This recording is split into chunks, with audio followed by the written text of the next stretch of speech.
नमस्कार, total health में आप सभी का स्वागत है। मैं हूं संजीव उपाध्याय। नमस्कार, स्वागत है आपका टोटल हेल्थ में। मैं हूं किरण भारद्वाज।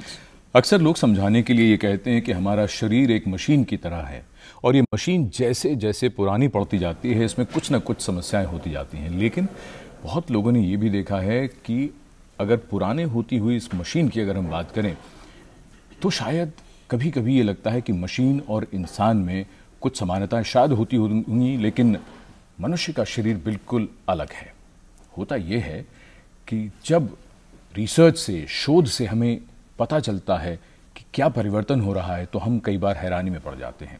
पहले लगता था कि शरीर पुराना पड़ने पर ही बीमारियां आती हैं, लेकिन अब हाई ब्लड प्रेशर की बात हो, डायबिटीज की बात हो, दिल की बीमारियों की बात हो और तो और अगर हम ब्रेन अटैक की यानी पक्षाघात की बात करें तो ये भी अब कम उम्र में होने लगा है। क्यों होता है पक्षाघात और क्यों होता है कम उम्र में? क्या इसके लक्षण हैं? कितनी गंभीर अवस्था होती है और हो जाए तो फिर क्या किया जाए? आज बहुत विस्तार से हम विशेषज्ञों से समझने जा रहे हैं टोटल हेल्थ में। जी हाँ, और साथ ही ये भी जानेंगे कि किस तरह के इलाज उपलब्ध हैं और क्यों ज़रूरी है सही समय पर इलाज करवाना, या फिर वो पीरियड जिसे गोल्डन आवर कहा जाता है, स्ट्रोक होने के बाद तुरंत अस्पताल पहुंचना क्यों ज़रूरी है। बहुत सी बातें हैं जानने के लिए। चर्चा की शुरुआत करें इससे पहले ये समझ लेते हैं कि दरअसल स्ट्रोक यानी ब्रेन अटैक स्थिति क्या है। स्ट्रोक यानी ब्रेन अटैक एक ऐसी स्थिति है जिसका प्रभाव न सिर्फ मस्तिष्क पर बल्कि पूरे शरीर पर पड़ता है।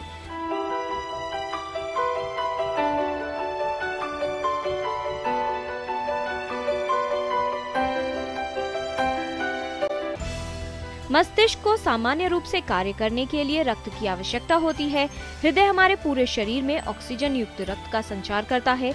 यदि मस्तिष्क में रक्त का संचार न हो पाए और उसमें अवरोध उत्पन्न हो जाए तो ब्रेन स्ट्रोक की स्थिति उत्पन्न हो जाती है। मस्तिष्क कई भागों से निर्मित होता है।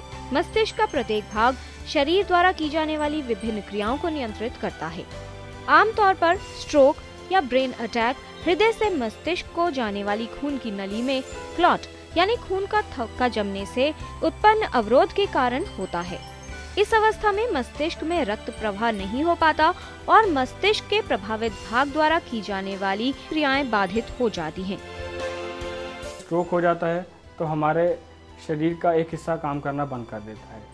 First line of treatment will be medical management, और मेडिकल मैनेजमेंट के साथ साथ फिजियोथेरेपी मैनेजमेंट भी बहुत ज़रूरी है। स्ट्रोक का पेशेंट ज़्यादातर पैरालाइज जब होता है तो वो बेड पे होता है और बेड पर उसकी पोजिशनिंग करना बहुत ज़रूरी है, जिसकी वजह से अगर पोजिशनिंग गलत हुई तो उसके कॉन्ट्रैक्चर डेवलप हो सकते हैं, प्रेशर सोर्स डेवलप हो सकते हैं। अगर patient within 2 days 1 week आ रहा है तो ये पेशेंट एक्यूट स्टेज में होते हैं, और इस स्टेज में ज़्यादातर देखा गया है कि पेशेंट फ्लैसिड रहता है।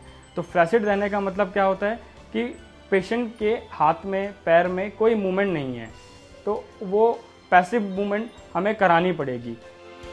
कई बार लंबे समय तक उच्च रक्तचाप, मधुमेह या धूम्रपान से भी मस्तिष्क में खून की नली फटने का डर होता है। आमतौर पर 100 में से 60 से 70% मामलों में खून की नली बंद हो जाती है, जबकि 30 से 40% में खून की नली फट जाती है, जिसकी वजह से व्यक्ति की मृत्यु भी हो सकती है। ब्रेन स्ट्रोक होने के कई कारण हो सकते हैं। अधिकतर लोगों में इसकी वजह उच्च रक्तचाप पाई गई है। ब्रेन अटैक की स्थिति उत्पन्न न हो इसके लिए जरूरी है कि अपनी जीवन शैली को सही रखा जाए, और यदि व्यक्ति को स्ट्रोक हो जाए तो बिना समय नष्ट किए तुरंत डॉक्टर को दिखाया जाए। Total health, DD news. और सबसे बड़ी मुश्किल तब आती है जब जागरूकता की कमी की वजह से बहुत से लोग कुछ और समझते रहते हैं कि शायद ये पक्षाघात या ब्रेन अटैक नहीं है बल्कि कुछ और है। बशीर बद्र कहते हैं, नाम पानी पे लिखने से क्या फ़ायदा, लिखते लिखते तेरे हाथ थक जाएंगे। हमें से बहुत से लोग ऐसे कुछ काम करते रहते हैं जिसका नतीजा बहुत लोगों को मालूम होता है कि शायद कुछ भी ना निकले। इसलिए बहुत ज़रूरी है कि विशेषज्ञों से ही समझा जाए कि दरअसल ब्रेन अटैक यानी पक्षाघात, लकवा, अधरंग क्या है। इस विषय पर जानकारी देने के लिए हमारे साथ स्टूडियो में मौजूद हैं doctor Padma Srivastava, professor neurology, Akhil Bharatiya Ayurvigyan Sansthan. She is president, Indian stroke association. हमारे साथ हैं doctor Aditya Gupta, associate director neurosurgery, Medanta the Medicity, and Rajiv Agarwal, incharge neuro physiotherapy, Akhil Bharatiya Ayurvigyan संस्थान। आप सभी का स्वागत है स्टूडियो में। तो आइए चर्चा की शुरुआत करते हैं। सबसे पहले डॉक्टर पद्मा, हम आपसे ये जानना चाहेंगे, जैसा हमने इस अभी रिपोर्ट में भी देखा, एक बात जो समझ में आती है वो ये कि मस्तिष्क जो है वो पूरे शरीर को चलाता है, नियंत्रित करता है। उसमें जो रक्त प्रवाह है अगर किसी भी वजह से रुक जाता है तो स्ट्रोक होता है, जो हमने अभी कहानी में समझा। लेकिन पूरे तौर पर अगर हम मस्तिष्क को समझना चाहें, क्योंकि अक्सर कहा जाता है कि कुछ परसेंट ही लोग समझ पाए हैं या कुछ परसेंट ही उसका इस्तेमाल होता है, तो क्या स्थिति है और मस्तिष्क की भूमिका क्या है हमारे शरीर में? मस्तिष्क सुपर कंप्यूटर है। मस्तिष्क नहीं चलेगा तो कुछ भी नहीं चलेगा। हालांकि हर थोड़े थोड़े ईच मिलीमीटर की जो जगह है ब्रेन का, वो कुछ ना कुछ फंक्शन को वो कमांड कर रही है, कंट्रोल कर रही है। तो हमारे जो मेमोरी है, हमको जो बोलना है, क्या बोलना है, किस तरीके से बोलना है, हैंड मूवमेंट्स है, चलना है, बैलेंस है, हमारे होश है, हमारे हार्ट बीट है, हमारे सांस है, आप क्या क्या बता चले जाएगी, वो सुपर कंप्यूटर है। तो हर जगह महत्वपूर्ण है। हालांकि कुछ जगह कुछ चीज़ों को कंट्रोल करती है। तो अगर खून की रफ्तार इस जगह पे रुक गया, जो हमारे कंट्रोल मोटर पावर या जो हमारे हाथ पैर चलने की वो जगह में डैमेज हुआ तो वो चले जाएगा। तो उसी को हम पक्षाघात कहते हैं। आमतौर पे पैरालिसिस यही सोचते हैं कि मुंह टेढ़ा हो गया, हाथ पैर गिर गया जी, पर उस जगह भी हो सकती है जिसमें कंट्रोल है हमारे मेमोरी का, उस जगह भी हो सकता है हमारे बोलचाल का।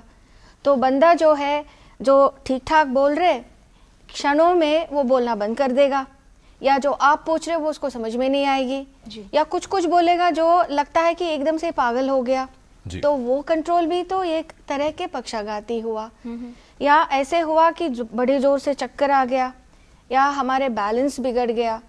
तो आप देखिएगा कि हर चीज़ें जो हायर मेंटल फंक्शंस, जो हमको और जानवरों के बीच में जो अंतर होता है, जो human being is a human being, जो हायर फंक्शंस जो होता है, हमारे एब्स्ट्रैक्ट थिंकिंग, हमारा जजमेंट है, ये सब भी तो कंट्रोल वो ही करती। और जो वाइटल फंक्शंस है, जो हमारे जिंदगी के लिए जो चाहिए होगा, जो हमारे सांस, हमारे हार्ट बीट, हमारे जो सारा ऑर्गन्स को कंट्रोल करने वाली पावर भी ब्रेन में ही है। तो इस तरह अगर उस जगह पे जो कंट्रोल में बिगड़ गया तो आदमी पर्सनालिटी भी बदल जाएगी। या जो आमतौर पे जो फंक्शंस को आपको जानकारी मिलती है, जैसे आपकी बोली है, आपका विजन है, आपका जो चेहरे में जो है, जो पावर है, जो दिखता है जी, वो भी जा सकता है। तो everything is controlled by brain. बहुत महत्वपूर्ण है ऑर्गन जी। डॉक्टर आदित्य गुप्ता, स्ट्रोक की जब जिक्र आता है उसके साथ में कुछ और भी टर्म्स आते हैं, ब्रेन अटैक हो गया, ब्रेन हैमरेज हो गया, पैरालिसिस हो गया। क्या ये सभी एक ही स्थिति है या इनमें कुछ फर्क देखते हैं? देखिए, पैरालिसिस का मतलब है कि जो मोटर पावर है, जैसा डॉक्टर पद्मा ने बताया कि मोटर पावर चली गई। अभी आमतौर पे एक हाथ एक पाँव की जाती है, बट स्पाइनल प्रॉब्लम्स में कई बार दोनों पाँव की जा सकती है। तो पैरालिसिस जिसको लकवा कहते हैं, वो एक सिम्टम है जो कि स्ट्रोक की वजह से हो सकता है। कई और कारणों से स्ट्रोक हुआ, अवरोध हुआ और उसके बाद जो है पैरालिसिस की स्थिति हुई। हाँ जी, पैरालिसिस एक सिम्टम है जो कि स्ट्रोक की वजह से भी हो सकता है, कई और कारणों से भी हो सकता है। अब आई बात स्ट्रोक की, तो स्ट्रोक है एक सडन वैस्कुलर इवेंट। इसका मतलब खून की नस से रिलेटेड एक सडन इवेंट जो ब्रेन में हो रहा है। आमतौर पे इसके दो पार्ट होते हैं। एक पार्ट वो है जिसमें खून की नस में खून का बहाव रुक गया, जैसा कि डॉक्टर पद्मा ने बताया। दूसरा एक ग्रुप होता है जिसमें खून की नस फट के खून बाहर निकल जाता है। तो इन दोनों चीजों को ही स्ट्रोक का नाम दिया जाता है। तो ब्रेन हेमरेज उस सेकेंड पार्ट को कहते हैं जिसमें कि खून की नस से बाहर खून निकल जाता है। जी।